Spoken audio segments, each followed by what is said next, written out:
Hello friends, तो कैसे हैं आप लोग। आशा करता हूं पेट 2022 की तैयारी में आप जोर शोर से लगे हुए होंगे। पेट 2022 ऐसी परीक्षा है जिसके बाद ही अन्य परीक्षाओं के द्वार खुलते हैं जो भी यूपी ट्रिपल एससी के द्वारा आयोजित किए जाएंगे। एक साल के लिए सर्टिफिकेट मान होता है। इससे पता चलता है पेट 2022 परीक्षा की क्या इंपॉर्टेंस है। जो भी फॉर्म निकलने वाला हो, चाहे जूनियर असिस्टेंट हो, चाहे फलाना, चाहे ढिमका, कुछ भी हो, पेट 2022 का सर्टिफिकेट होगा और आपने इसमें अच्छा स्कोर किया होगा, बेस्ट स्कोर किया होगा, तभी आप उस परीक्षा के लिए लायक समझे जाएंगे, परीक्षा के लिए अर्हक समझे जाएंगे। इसलिए 2022 की पेट की परीक्षा बहुत इंपॉर्टेंट है। हालांकि जब एग्ज़ाम कैलेंडर 2022 में इन्होंने निकाला था पेट 2022 का, तो मतलब कि अन्य सारे एग्जामों का, तो इसमें इन्होंने बताया था कि 18 सितंबर को ये परीक्षा करवाएंगे। और अभी चूंकि फॉर्म भरा जा रहा है, इसका रजिस्ट्रेशन चल रहा है, इसमें इन्होंने नोटिफिकेशन आपने देखा होगा, लिखा है कि अलग से डेट आपको अवगत कराई जाएगी कि परीक्षा इसकी कब होनी है। लेकिन आपको ये नहीं सोचना है 18 सितंबर के बाद परीक्षा होगी। चांसेस ज़्यादा हैं कि 18 सितंबर के बाद ही परीक्षा होगी, लेकिन फिर भी 18 सितंबर को आपको टारगेट करके चलना है। इसलिए इस वीडियो में हम लोग पेट के सारे सब्जेक्ट वाइज जितने भी चैप्टर हैं, आपको किन किन चैप्टरों पे इंपॉर्टेंस देना है, किन किन चैप्टरों पे ध्यान देना है, पेपर में कैसे बैठना है, कैसे तैयारी करना है, हर एक सब्जेक्ट का मैं बताऊंगा आपको। हिंदी, गणित, रीजनिंग सबके बारे में बताऊंगा। हर एक एक चैप्टर में मैं चर्चा करूंगा आपको, ठीक है। आपको रणनीति सच में बहुत ही आपके लिए लाभदायक होगी, वीडियो पूरा देखिएगा। और वीडियो के लास्ट में पेपर कैसे हल करते हैं, बहुत सारे ऐसे विद्वान आपको मिलेंगे, हमको भी मिलते हैं, कि जिनको जानकारी बहुत होती है, किताब से ज़्यादा ज्ञान लेकर टहलते हैं लेकिन सिलेक्शन नहीं ले पाते हैं। तो क्या गलती करते हैं एग्जाम में, इस पे भी हम लोग चर्चा करेंगे, ठीक है दोस्तों। वीडियो आपके लिए बहुत लाभदायक है, प्लीज वीडियो पूरा देखना। वीडियो देखने के बाद आपको अच्छा लगे तो चैनल को जरूर सब्सक्राइब कर लेना, ठीक है। तो चलिए चलते हैं। पहली बात तो स्टार्टिंग में पहले आप ये समझिए, प्रश्न आपको वहां पे 100 प्रश्न मिलेंगे। जिन बच्चों ने पहले से पेपर दिया है, 2021 वाला पेट एग्जाम दिया है, तो उनको तो पता है, ठीक है। और उनको भी कुछ चीज़ें, अभी नई चीज़ें पता चलेंगी उनको, और भी कैसे बेहतर परफॉर्मेंस कर सकते हैं। और जो नए हैं उनको मैं बता दे रहा हूँ, अवगत करा दे रहा हूँ कि 100 प्रश्न दोस्तों वहाँ पे मिलेंगे, ठीक है ना। 100 प्रश्न आपको वहाँ मिलेंगे। 2 घंटे 120 मिनट आपको मिलेंगे, ठीक है। 100 नंबर का पूर्णांक होगा, मतलब प्रत्येक क्वेश्चन एक एक नंबर का होगा। माइनस मार्किंग 1/4 होगी, माइनस मार्किंग 1/4 होगी। प्रत्येक क्वेश्चन 100 क्वेश्चन है, आपको 100 क्वेश्चन अटेम्प्ट करने हैं, मतलब सारे क्वेश्चनों तक आपको पहुंचना है, पढ़ना आपकी आंखों से गुजरना चाहिए। मैं ये नहीं कह रहा 100 में 100 क्वेश्चन आपको अटेम्प्ट करने हैं, माइनस मार्किंग भूल जानी, ऐसा नहीं कह रहा हूँ। मतलब 100 क्वेश्चन आपके आंखों से गुजरने चाहिए, ठीक है। तब जाके आप 80, 85, 90 जितना भी कर सकते, ला सकते उतना होगा। आपने देखा है कि अभी लेखपाल के लिए कितनी गई कट ऑफ, ठीक है। तो आपको कोशिश करना है 80 प्लस नंबर लेके आना है। 80, 85 प्लस आप ले आते तो बहुत बढ़िया बात है। 85 प्लस टारगेट करना है, 80 प्लस कम से कम लेके आना, जिससे आगे यूपी ट्रिपल एससी एक साल में जो भी विज्ञप्ति निकाले उसके लिए आप पहले से क्वालिफाई हो, आपको सोचना नहीं है, बस उसकी तैयारी में लगना हो, ठीक है। फोड़ देना है एग्जाम में। 80 प्लस मिनिमम नंबर लाने हैं, जैसे 95 परसेंटाइल, 99 परसेंटाइल आपके हो जाए। एक साल के लिए सर्टिफिकेट मान है। एक साल में जितनी भी यूपी ट्रिपल एससी के द्वारा वैकेंसियां निकाली जाएंगी, वैसे निकाली तो बहुत कम जाती है, लेकिन जितनी भी निकाली जाए उसके लिए आप पहले से क्वालिफाई हो। मौका एक भी मिले तो वो आपसे छीना ना जाए, पूरे दम झोंक देना है, ठीक है। तो पहली बात तो ये समझ के रखना। और पेपर कैसे लास्ट में हल किया जाता है, बहुत सारे बच्चे देखते हैं कि बहुत ब्रिलियंट होते हैं लेकिन स्कोर अच्छा नहीं कर पाते एग्जाम में। तो मेरे ख्याल से वो क्या गलती करती हैं और उस पर क्या उनको करना चाहिए, वो मैं लास्ट में आपको बताऊंगा, ठीक है। पहले तो हम लोग हर चैप्टर वाइज, मतलब कि सब्जेक्ट वाइज और सब्जेक्ट में भी चैप्टर वाइज चलिए चर्चा कर लेते हैं। आप वीडियो पूरा देखिएगा, आपके लिए लाभदायक होगा, ठीक है। तो पहले दोस्तों मैं चर्चा करूंगा आपसे, जैसा कि आप स्क्रीन पे देख रहे होंगे, हिंदी पे चर्चा करेंगे, ठीक है ना। हिंदी में ये जितने में मैं आप देख रहे हैं इसकी ना, ये पूरा वही सिलेबस ही है, ऑफिशियल इनका सिलेबस है, उसको मैंने स्क्रीनशॉट लेके इसमें लगाया हुआ, ठीक है ना।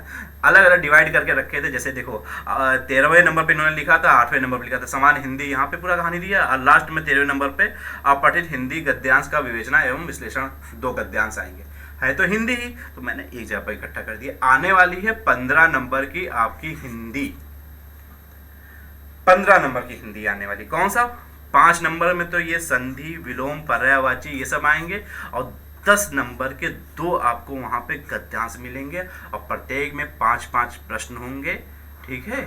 10 नंबर का, 100 में 10 नंबर फ्री के हैं, क्योंकि आप जानते हैं गद्यांश उतना टफ नहीं होता है। एक छोटी सी स्टोरी या छोटी सी बात रखी गई होती है, ठीक है, उसी में से नीचे 5 प्रश्न पूछ लिए जाते हैं। अगर आप ध्यानपूर्वक फटाक से पढ़ के 5 प्रश्नों के उत्तर आप पहुँच जाएंगे, ठीक है। तो ये काफ़ी ईजी रहता है अन्य प्रश्नों की अपेक्षा।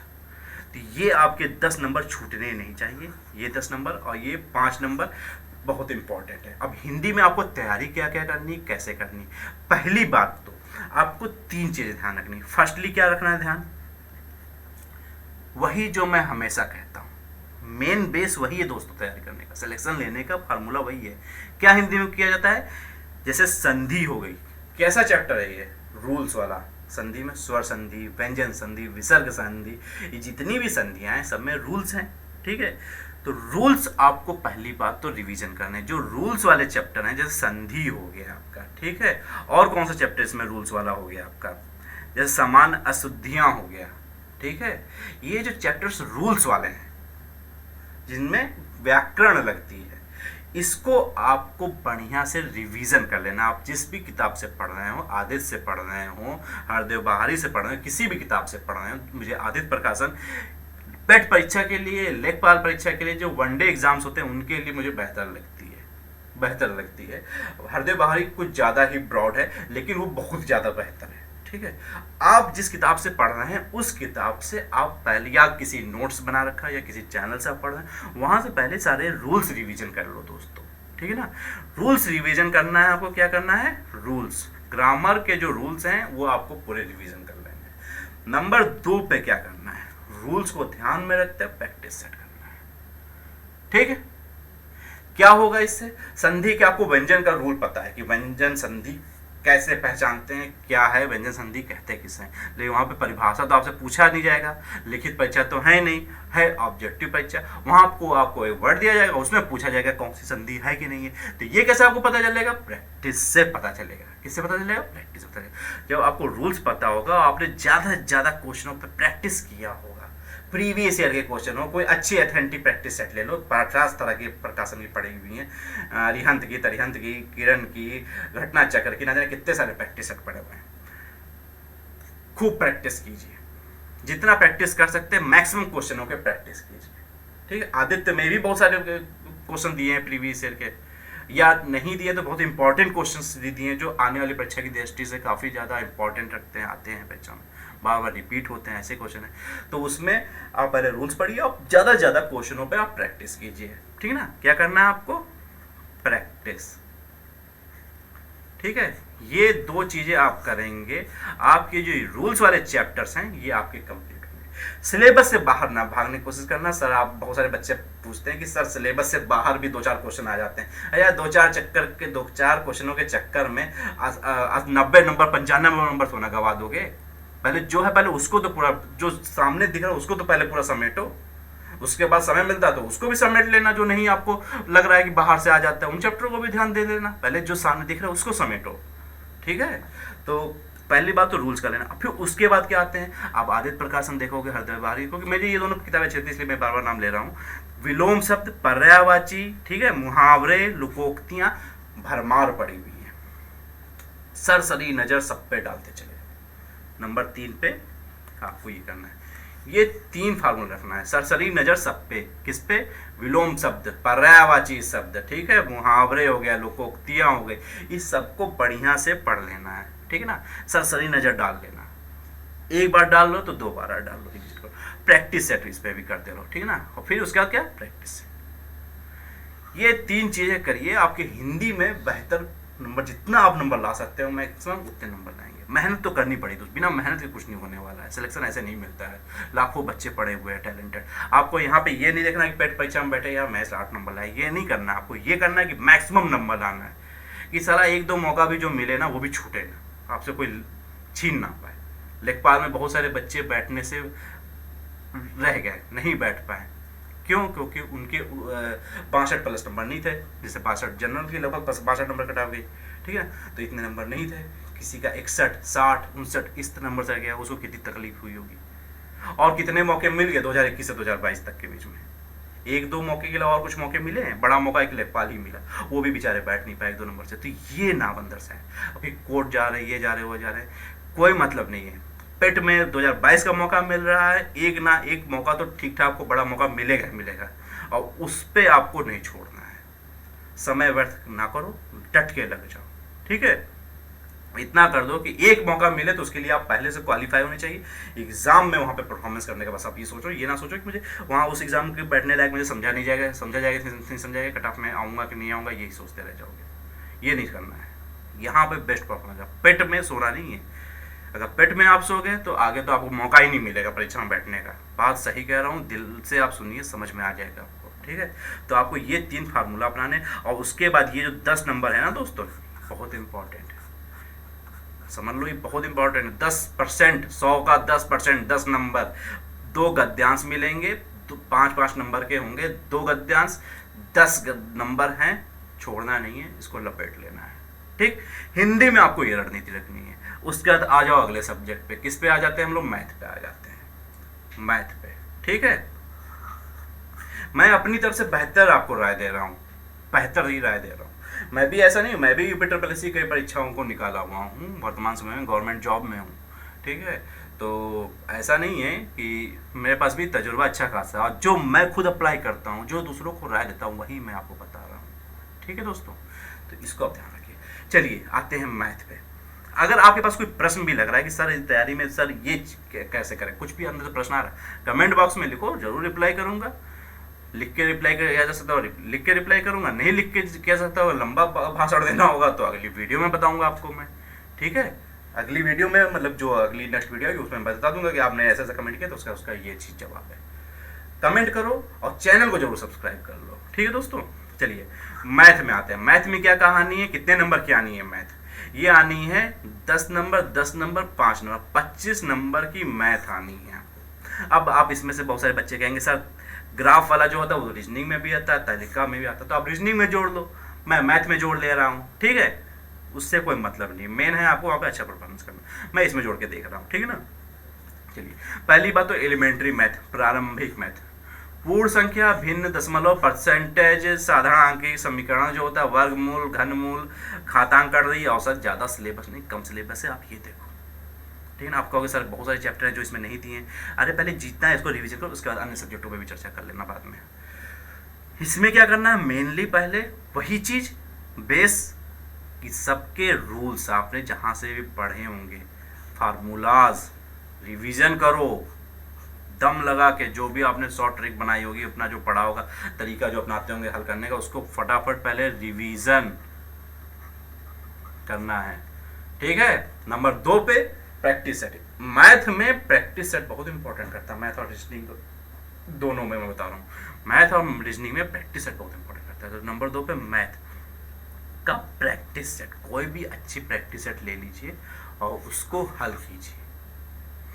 नंबर 3 पे, और सबसे मैथ में सबसे इंपॉर्टेंट रोल क्या अदा करता है जानते हैं क्या? सबसे तीसरा नंबर पॉइंट क्या है? एनालिसिस। एनालिसिस। अब एनालिसिस कैसे करते हैं? बहुत सारे बच्चे कहते हैं मैं तो एनालिसिस करता हूँ फिर भी परफॉर्मेंस अच्छी नहीं बढ़ रही। तो इसलिए नहीं बढ़ रही बाबू कि एनालिसिस करने का तरीका आपका गलत है या आपका ढंग सही नहीं है। कैसे नहीं सही? आप मैथ लगाए, आपने 25 क्वेश्चन उठाए, जैसे मान लीजिए कोई प्रैक्टिस सेट उठाया, उसके 25 क्वेश्चन आपने पहले आपने पूरे सारे फार्मूला वार्मूला आपने रिवीजन कर लिए, जो भी चैप्टर दिया आपके सिलेबस के अनुसार, ठीक है, आपने कर लिया रिवीजन। उसके बाद आपने 25 क्वेश्चन की एक प्रैक्टिस सेट उठाई, उसको लगा डाला, ठीक। उसमें आप मान लीजिए लगा सकते हैं 16 क्वेश्चन लगा पाए, बाकी 9 क्वेश्चन नहीं लगा पाए। 16 क्वेश्चन आपने लगा लिए, 9 क्वेश्चन नहीं लगा पाए, ठीक। अब एनालिसिस कैसे करते हैं? आप ये 16 क्वेश्चन जो लगा चुके हैं बस इसका उत्तर देखते हो क्या सही है, और 9 क्वेश्चन का सोल्यूशन देखते हो कि उसने कैसे सॉल्व किया। प्रैक्टिस सेट में सोल्यूशन भी दिया होता है तो आपने वो देखा। ये नहीं करना है, आपको पूरे 2500 क्वेश्चनों के सोल्यूशन देखने हैं। आपको जो क्वेश्चंस आपने लगा लिए, 16 क्वेश्चन जो आपको आते हैं, वो उसका भी आपको एनालिसिस करना है, उसका भी देखना कि उसने प्रैक्टिस सेट जिस प्रकार से की उसने कैसे इसको सॉल्व किया है। ये होता है संपूर्ण एनालिसिस। आप जो 1 घंटे का जो पेपर प्रैक्टिस सेट हल करेंगे ना, उसको एनालिसिस करने में कम से कम 2 से 2.5 घंटे लगते हैं एनालिसिस करने में। पेपर को हल करने में 1 घंटा लगेगा तो उसको एनालिसिस करने में 2 घंटा लगेगा, 2.5 घंटा लगता है, कभी कभी तो 3 घंटे लग जाते हैं अगर पेपर थोड़ा टफ हुआ, प्रैक्टिस सेट अगर थोड़ा टफ हुआ। तो आपको केवल 9 क्वेश्चन यानी 2500, हर बार 2500 क्वेश्चन का, जो भी आप 10 क्वेश्चन, 25 क्वेश्चन, 50 क्वेश्चन जो भी उठा रहे हैं उसका एनालिसिस आपको पूरा करना है। अच्छे अच्छे प्रकाशन को उठाइए, आप प्रैक्टिस मैक्सिमम कीजिए, ठीक है। उसके बाद आपका आता है ग्राफ वाला 10 नंबर का, तालिका वाला 10 नंबर का, 2 आने हैं ग्राफ, 2 ग्राफ आने हैं, 2 तालिकाएं आनी है। बहुत इजी होता है, प्रैक्टिस अच्छे से कर लेना, ये तुम्हारे नंबर छूटने नहीं चाहिए। 100 में 80 नंबर, 100 में 20 नंबर, 20 नंबर 100 में बहुत इंपॉर्टेंट करता है, 20% हो गया। और ये प्रैक्टिस कर लोगे ना, 20 नंबर बैठे बैठे, आपको पता है कि ग्राफ 2 आनी ही आनी है, आपको पता है तालिका 2 आनी ही आनी है, बढ़िया से प्रैक्टिस कर लो, ये नंबर तुम्हारे छूटने नहीं चाहिए। अगर ग्राफ आपको समझ गया तो आपके पांचों के पांचों सही होते हैं, होता है। ग्राफ नहीं समझ में आया तो आपके पांचों के पांचों गलत हो जाएंगे।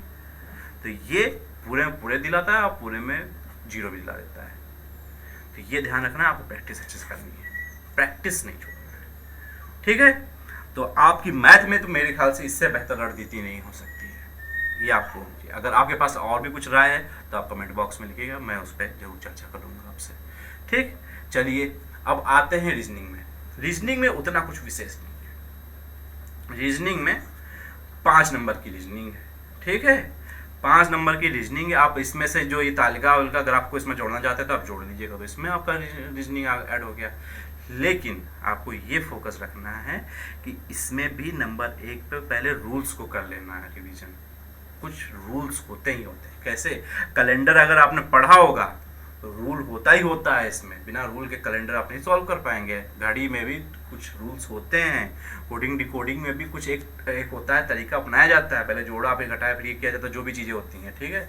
कुछ चीज़ें हैं जिसमें रूल्स होते हैं, नहीं होते, संबंध हो गया, ठीक है, कुछ चीज़ें हैं, लेकिन बहुत सारी चीज़ों में रूल्स होते हैं। तो आपको पहले रूल्स रिवीजन कर लेने हैं और नंबर 2 पे प्रैक्टिस सेट।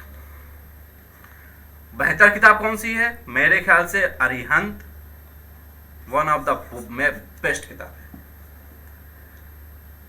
अब सर कहेंगे आपने अरिहंत ही क्यों बोला? आपको स्पेशल अरिहंत वालों ने बोला था। मैं इतना बड़ा चैनल नहीं है, हमको इतना पूछने वाले अरिहंत वाले हैं भी नहीं, मैं इतनी बड़ी औकात भी नहीं है अभी वर्तमान समय में, ठीक है ना। तो मुझे किसी ने कहा नहीं, मुझे बेहतर ये किताब लगती, इसलिए मैंने अपनी तरफ से प्रेफर करा। इसमें क्वेश्चनों की संख्या भी अच्छी खासी हर चैप्टर में दी है। आप पहले इसके रूल्स फार्मूलाज देख लीजिए, क्या टेक्निक रहती है क्वेश्चन को सॉल्व करने की, कितने टाइप के होते हैं, टाइप वाइज इन्होंने बनाया है। फिर उसके बाद क्वेश्चन 50, 60, 70, 80, 100, 150 तक दिए हैं। अच्छी खासी आप प्रैक्टिस कर लेंगे, ठीक। चैप्टर आपको पता है, इसी के चक्कर में पढ़ना, ज़्यादा कहानी पढ़ने के चक्कर में ना पढ़ना। अगर इसके बाद भी आपको समय मिलता है तो उस तब विचार करना, ठीक।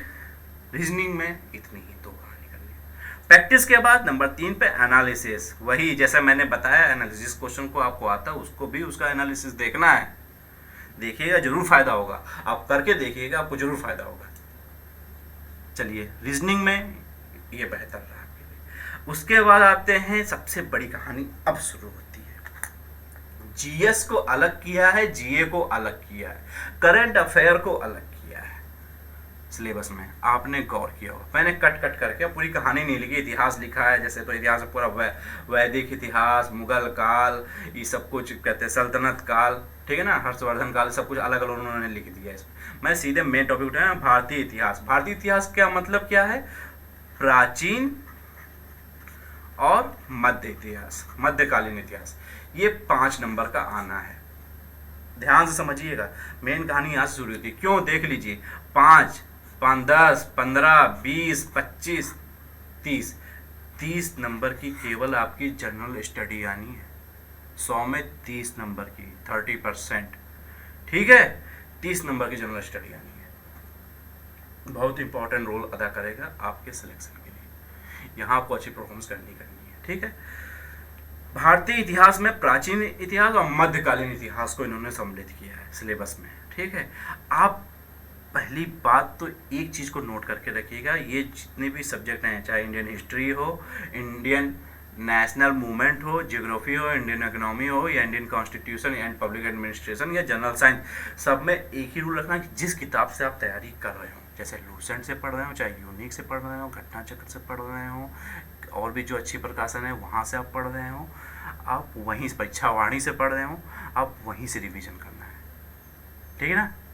जैसे आपने यूनिक से पढ़ा है इंडियन हिस्ट्री, आप फिर लूसेंट उठा लोगे, नहीं करना। जनरल स्टडी यूनिक से पढ़ा है तो यूनिक से ही पढ़ना, ठीक है। इससे क्या होगा, जब आप 5 नंबर की जनरल मतलब मान लीजिए इंडियन हिस्ट्री आ गई, आपने यूनिक से रिवीजन किया, उसके बाद आप लूसेंट उठाओगे तो आपको समय अच्छा खासा देना पड़ेगा, आपके पास उतना समय बचा नहीं है। आपको सारे सब्जेक्टों को टारगेट करना है, आपको 80+ नंबर लाने हैं। इस 5 नंबर के चक्कर में आपको अन्य चीज़ें नहीं गवा देंगी रिवीजन के लिए। आपके पास समय 24 घंटे ही सबके लिए, ठीक है। तो जिस किताब से पढ़ रहे हो जनरल स्टडीज़ में, उसी किताब को प्रेफर करना है, क्योंकि आपको अभी कुछ नया भी तैयार करना है। आप सब्जेक्ट को नया तैयार करने ना बैठ जाना। करंट अफेयर पढ़ा है, नया तैयार करना है। जनरल अवेयरनेस है, पूरा टॉपिक वाइज अलग अलग बताया है उन्होंने, वो तैयार करना है। उस पर भी मैं डिस्कस करूँगा, आपको बताऊंगा। वो नया है आपके लिए वो सारी चीज़ें। करंट अफेयर तो हमेशा अपडेट होता रहता है, नया होता रहता है, चेंज होता रहता है, तो वहाँ पे आपको नया तैयार करना है। तो यहाँ पे केवल इसी पे नहीं लगे रहना है आपको। जिस किताब से आपने पढ़ाई की है उस पर भरोसा कीजिए, और वहाँ से आप इंडियन हिस्ट्री को तैयार कीजिए। और फिर उसके बाद देखिए 5 नंबर हिस्ट्री जो है 10 नंबर की आ रही है, 5 नंबर की प्राचीन और मध्य की, और 5 नंबर की अकेले आपकी मॉडर्न हिस्ट्री होगी। आधुनिक इतिहास, आधुनिक इतिहास मतलब क्या होता है, वही भारतीय राष्ट्रीय आंदोलन 1857 के बाद सब शुरू हो गई है। 1885 हो गया, 1910 हो गया, ये सब कहानी जो शुरू हुई है 1947 तक। आधुनिक इतिहास भी यही है, और उसको भारतीय राष्ट्रीय आंदोलन भी कह दीजिए, ठीक है। तो आपको ये ध्यान रखना है, 5 नंबर की आधुनिक इतिहास आ रही है आपकी। आधुनिक इतिहास आपका रिवीजन नहीं छूटना चाहिए। वहां पे 2 इतिहास, प्राचीन और मध्यकालीन, और यहाँ पे अकेला आधुनिक, वो 5 नंबर का या 5 नंबर का। तो ये हो गया। ज्योग्राफी में भी आपको वही करना है जिस किताब से आपने पढ़ा इस सब्जेक्ट को। इकोनॉमी में भी वही करना है। इंडियन कॉन्स्टिट्यूशन में भी मेन जो आपके जो अनुच्छेद हो गए, संशोधन हो गए, उस पर फोकस रखना है। और जिस किताब से आपने और भी चीज़ें पढ़ी हुई, राष्ट्रपति का पावर ओवर, प्रधानमंत्री, मंत्रिपरिषद, पंचायतें, नगर पालिका, जो भी फलाना ढिमका जो भी कहानियाँ हैं, ये जो चीज़ें आप जिस किताब से पढ़ें उसी से रिवीजन कर लेना, ठीक, जरूरी है।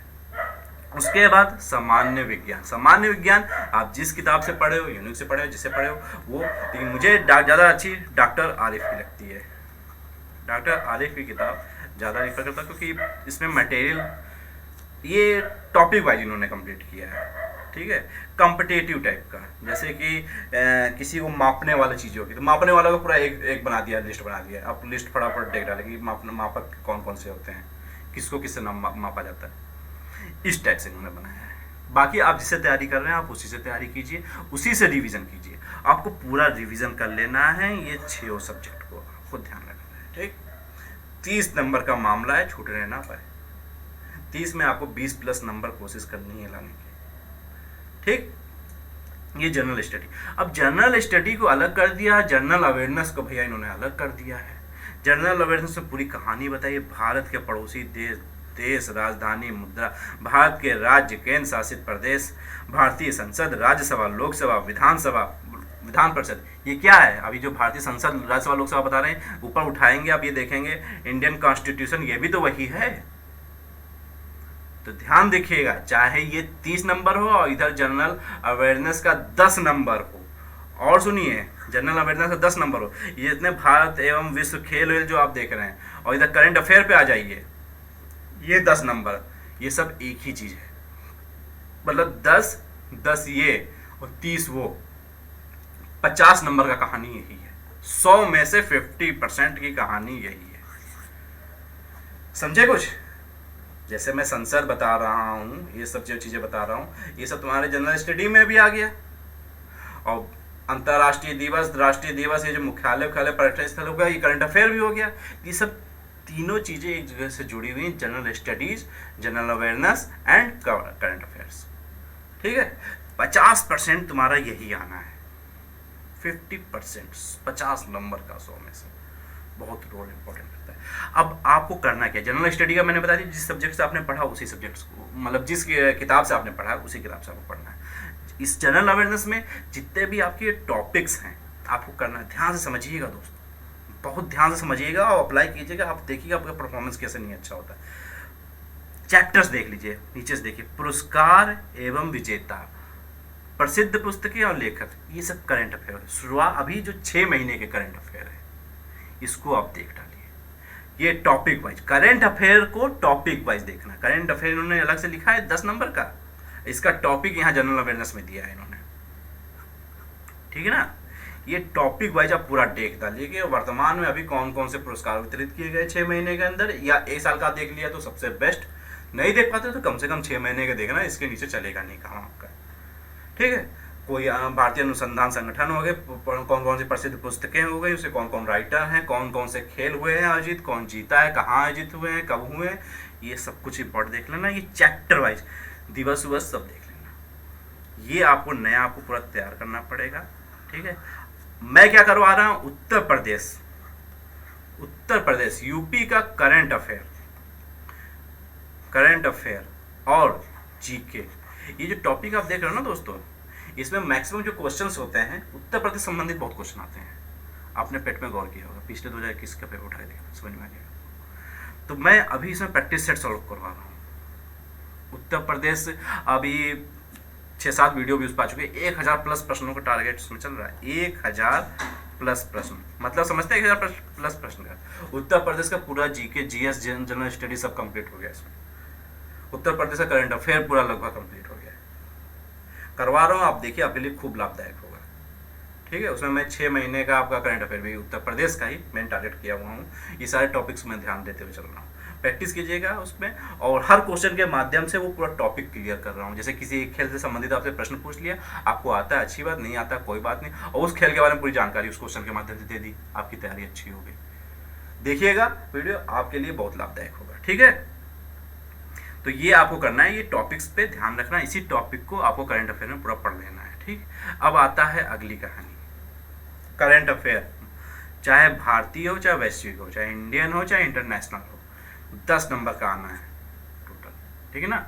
ये टॉपिक तो ऊपर आने ही आने, इसके अलावा और भी चीज़ें पूछी जाएंगी करंट अफेयर में। करंट अफेयर पूरा तैयार कर लेना दोस्तों, ठीक है ना।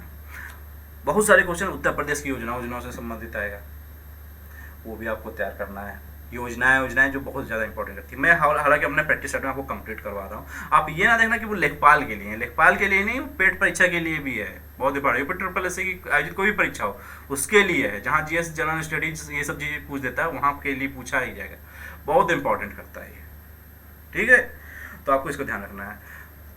इतना आपको करंट अफेयर तक का ये चीज़ें करना है आपको कंप्लीट। यहाँ पे प्रैक्टिस वही करना है जहाँ प्रैक्टिस के माध्यम से ज़्यादा जाना आपको जानकारी मिल रही हो। प्रैक्टिस का मतलब ये नहीं क्वेश्चन पढ़ा, इसका आंसर क्या है, ये अच्छा ये खेल कहाँ आयोजित किया गया, अच्छा ये यहाँ पे आयोजित किया गया, बस आगे बढ़े। अरे उस खेल के बारे में पूरी जानकारी लोगे ना, खाली यही थोड़ा ना मुझे कहाँ आयोजित किया गया, कौन जीता, ये भी तो पूछा जा सकता है। तो इस हिसाब से इस पर प्रैक्टिस करना। प्रैक्टिस करने का तरीका दूसरा होना चाहिए। मैं प्रैक्टिस करवा रहा हूँ, आप उसको देखिएगा, आपको समझ आए कैसे प्रैक्टिस किया जाता है, ठीक है ना। आप देखिएगा, आपके लिए लाभदायक रहेगा। तो यहाँ तक की कहानी आपकी ऐसी रहेगी। उसके बाद आते हैं जनरल इंग्लिश पे। जनरल इंग्लिश में मैं बस 2-3 बातें बता पाऊंगा आपको। जनरल इंग्लिश मेरी भी उतनी सही, इंग्लिश भी उतनी अच्छी नहीं है, इसलिए मैं आपको उतना नहीं बता। लेकिन जहाँ तक मुझे लगता है 5 नंबर का आना है आपको, 5 में से 5 नहीं 2-3 नंबर तो ले ही लेने हैं, कम से कम 3-4 नंबर तक, ठीक है ना। इसके लिए क्या है, इंग्लिश व्याकरण, इसको रिवीजन कर लेना है। और यहाँ पे एक छोटा सा कहानी नीचे देख रहे होंगे, अपठित गद्यांश एवं गद्यांश पर आधारित प्रश्न, पैरा दे दिया जाएगा, उससे रिलेटेड आपको क्वेश्चन दे दिए जाएंगे 1-2, आपको वो ले लेना है। तो यहाँ पे अगर 2 या 3 क्वेश्चन है आपको पैरा से संबंधित आ रहा है तो छूटने नहीं चाहिए। ऊपर व्याकरण में चाहे एडम फैसे दे दे, कुछ भी दे दे, लेकिन ये क्वेश्चन आपके कंप्लीट होने चाहिए। 5 में 2-3 नंबर, 3 नंबर से तो नीचे आने नहीं चाहिए इंग्लिश में।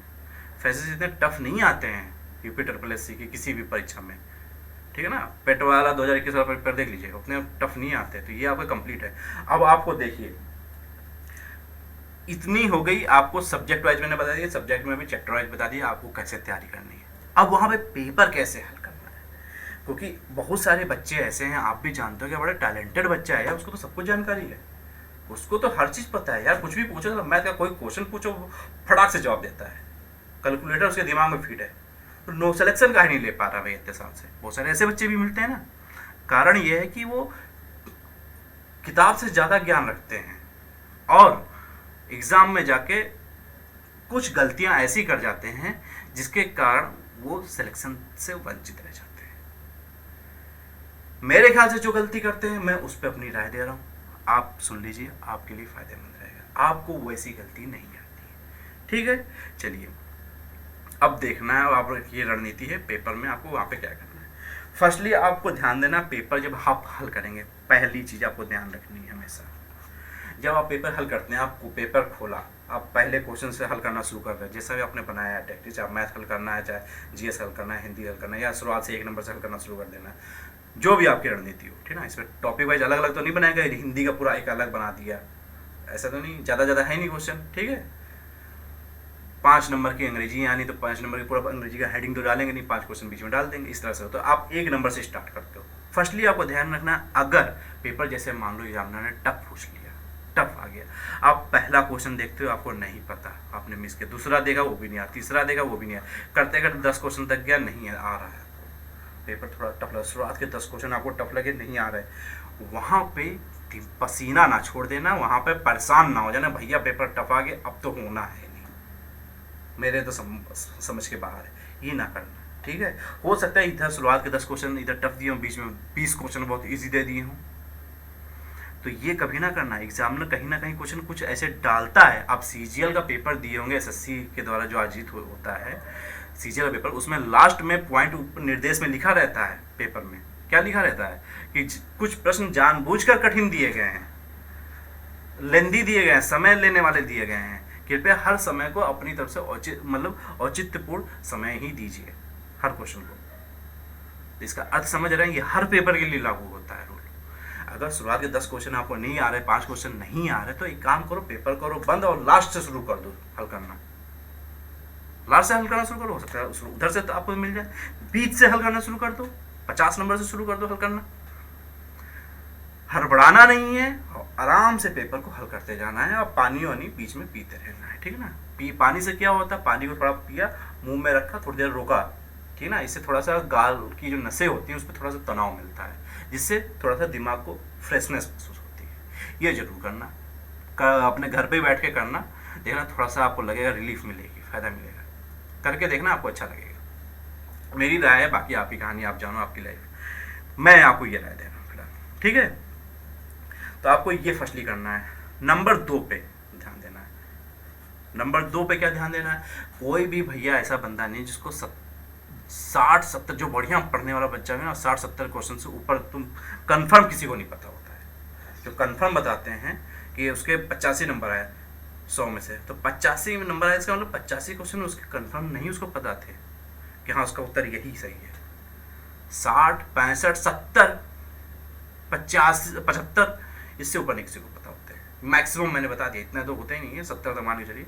मैक्सिमम जो टैलेंटेड बच्चा तो इतने क्वेश्चन पता होते हैं कंफर्म, इसके ऊपर नहीं आते हैं, पता होते हैं। 100 में से बता रहा हूँ मैं। आगे क्या करना है, जहाँ तक आपको पता है 50, 40, 60 जितने क्वेश्चन आपको कंफर्म पता है उसको तो अटेम्प्ट करना ही करना है। उसके बाद क्या करना है, उसके बाद उन क्वेश्चनों को देखना है। आपको जैसे मैंने पढ़ाता हूँ, प्रैक्टिस सेट सॉल्व करवा रहा हूँ, तो मैं बताता हूँ ये कुछ ऐसे तथ्य हैं, थोड़े आपको बोरिंग लग रहे हैं लेकिन सुन लीजिए, हो सकता है एग्जाम में आ जाए तो आप उत्तर टिक कर ले जाए।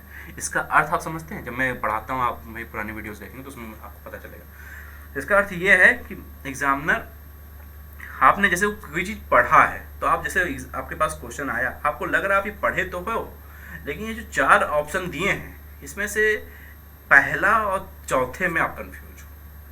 लेकिन ये आपको पता है कि पहला या तो सही होगा या तो चौथा सही होगा, दूसरा और तीसरा तो है ही नहीं, दूसरा और तीसरा तो है ही नहीं, केवल पहला और चौथा ही हो सकता है। 2 क्वेश्चनों पे, अगर 2 ऑप्शनों पे आपको अगर डाउट हो, उसको जरूर अटेम्प्ट कर लेना, ठीक है। उसमें क्या कारण है अटेम्प्ट करने के लिए मैं कह रहा हूँ, क्योंकि अगर आप 2 क्वेश्चनों पे अटेम्प्ट, आपको मैंने आप पहली बात आप पढ़े हुए हो उसको, ठीक, उसमें भी आपको इन दोनों में डाउट है, आपको पता है कंफर्म इन्हीं दोनों में से कोई चीज़ सही है, और उसमें भी आप जिसको टिक करोगे ना, आप चूंकि पढ़े हुए तो वो 50-50 नहीं 60-40 का रेशियो होता है। 50-50 का रेशियो नहीं हो गया, अरे इन दोनों में से ये है, इसको मैंने टिक कर दिया, वो आप अकड़ पकड़ बम बम वो नहीं करके कर रहे हो, आप चूंकि उसके बारे में थोड़ा सा पढ़े हुए हो, थोड़ा सा एनालिसिस किए हुए हो, आप बस डाउट में चले गए इन दोनों में से एक सही, ये सही है, ए वाला सही है या डी सही है, ऐसा आपको फील होता है, ठीक है। लेकिन वहाँ पे जो इसको आप टिक कर रहे होते हैं ना, वहाँ 60, क्योंकि आप टिक कर रहे हो तो इसको पता नहीं कि इसकी अपेक्षा ये ज़्यादा सही होने के चांसेस हैं। तो 60-40 का रेशियो होता है, ना कि 50-50 का रेशियो होता है। इस पॉइंट को ध्यान रखना और ठंडे दिमाग से वहाँ पे उत्तर का चयन करना, ठीक है। अब जिसमें 3 को आप पढ़े भले हो, लेकिन 3 में डाउट पे चले जाओ, पहला दूसरा तीसरा आपको लग रहा है, चौथा तो नहीं लग रहा है, लेकिन दूसरा पहला दूसरा तीसरा में से उसको ना टिक करना, तो वहाँ 50-50 से भी नीचे रेशियो जाता है और गलत होने के चांसेस ज़्यादा होते हैं, ठीक है। तो इन 2 पॉइंटों को मेरे ख्याल से पहली बात तो आपको ध्यान रखने वाला है, ठीक है। बाकी पानी वानी पीते रहना। अगर कोई आपके अंदर इसके अलावा और भी प्रश्न है तैयारी संबंधित, पेट 2022 की परीक्षा से संबंधित या लेखपाल 2022 की परीक्षा के संबंधित, कमेंट बॉक्स में लिखिएगा, मैं रिप्लाई करूंगा। और अगर आपके अंदर और भी किसी प्रकार का प्रश्न है, मतलब आपके जो मैं पढ़ाता हूँ उसमें प्रैक्टिस सेट में अगर कोई प्रश्न आता है तो कमेंट बॉक्स में लिखा करिए। चैनल को जरूर सब्सक्राइब कर लेना। मैं आपके लिए बेहतर से बेहतर आपके लिए वीडियो कंटेंट लेके आऊँगा, जिससे आप बेहतर से बेहतर वहाँ परफॉर्मेंस कर सकें। मेरी वीडियो आपके लिए जरूर लाभदायक होती है, भले 4 ही वीडियो हैं, ये 4 वीडियो भी आपके लिए लाभदायक होती है, ये आपको पता है, ठीक है। जैसे मैं गवर्नमेंट जॉब भी कर रहा हूँ, उसके साथ मैं वीडियो बना रहा हूँ, तो मुझे उतना समय नहीं मिल पाता है। तो बहुत सारे जो रेगुलर वीडियो डालते हैं, रेगुलर बना लेते हैं, मैं ऐसा नहीं है कि मैंने प्रैक्टिस सेट देखते होंगे, मैं कहीं से फोटो खींच के उसी पे पढ़ाना नहीं शुरू कर देता हूँ। मैं खुद से क्वेश्चन तैयार करता हूँ और टॉपिक के बारे में बताता हूँ, उसमें थोड़ा समय लगता है दोस्तों, इसलिए थोड़ी सी वीडियो लेट हो जाती है। लेकिन मैं जितना भी देता हूँ, मुहैया करवाता हूँ कंटेंट, वो आपको खुद पता है कि बेहतरीन होता है आपके लिए। तो बहुत मेहनत लगती है, अपना थोड़ा साथ दीजिए, चैनल को सब्सक्राइब कीजिए।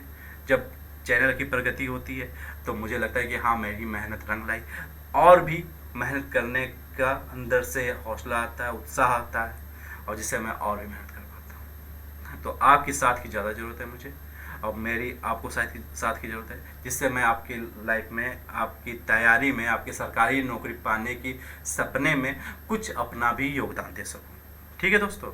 तो आज की वीडियो में इतना ही। चैनल को ज़रूर सब्सक्राइब कर लेना। वीडियो देखने के लिए धन्यवाद।